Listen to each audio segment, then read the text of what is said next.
an entitled Disney adult thought. He ruled Magic Kingdom, so I got him permanently banned from the happiest place on earth. Working Haunted Mansion means dealing with proposals, scattered ashes, and guests who think they're too sophisticated for safety rules. But nothing prepared me for Brad DeLuca, who treated cast members like servants and the attraction like his private photography studio. Other cast members warned me about Brad during my first week. Monthly pass holder who'd been coming for 8 years, always demanding special accommodations. He'd hold up ride loading for 5 minutes, positioning his DSLR camera while 40 people waited behind him. When we enforced the no photography rule, he'd file complaints claiming we ruined $5,000 worth of equipment time. By month 3, I'd watched Brad berate a 19-year-old cast member to tears because she wouldn't let him bring his oversized camera bag onto the doom buggy. His wife Stephanie stood there filming, saying, "This is going viral like a threat." Management always apologized to them. Then came my brother's deployment week. Ryan was shipping out to Afghanistan on Friday, and our family planned one last Disney trip Wednesday through Thursday, his request, because he wanted one perfect memory before the desert. He was 22. I was 20. We both knew there was a chance he wouldn't come back. I'd traded shifts with 3 people to get those 2 days off. Worked every holiday, every weekend for 6 months to bank the goodwill. Ryan wanted to ride Haunted Mansion one last time, our tradition since we were kids, when Dad would take us before he passed. But my supervisor texted Tuesday night, "Emergency. Sarah's daughter is in hospital. Need you tomorrow 6 p.m. I know about your brother, but we're desperate." I explained about Ryan's deployment, about how we only had 48 hours. My supervisor responded, "Sorry, you're our most reliable cast member. We need you." So Wednesday I worked. Ryan waited outside Haunted Mansion from 2 o'clock to 6 o'clock in his army hoodie, watching other families ride together while his sister checked harnesses for strangers.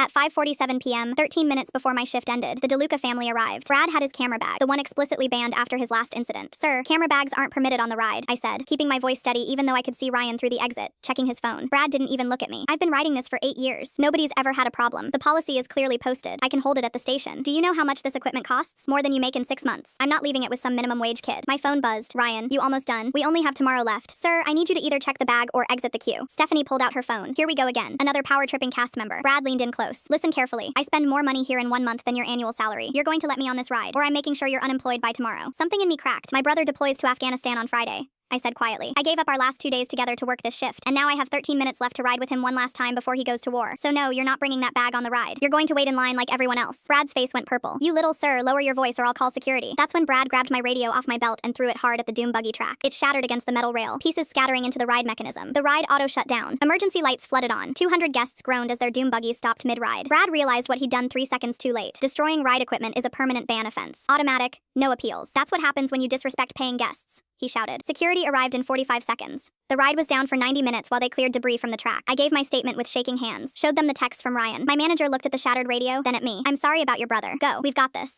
We rode Haunted Mansion 17 times that night. Management kept the ride running an extra hour just for us. The next morning, I got the email. Brad DeLuca had received a permanent ban from all Disney properties worldwide. His wife's annual pass was revoked for filming cast member harassment. Their faces were flagged in the system forever. Brad's entitlement cost him the Magic Kingdom. My brother got his perfect memory before deployment. I know which person understood what Disney really means.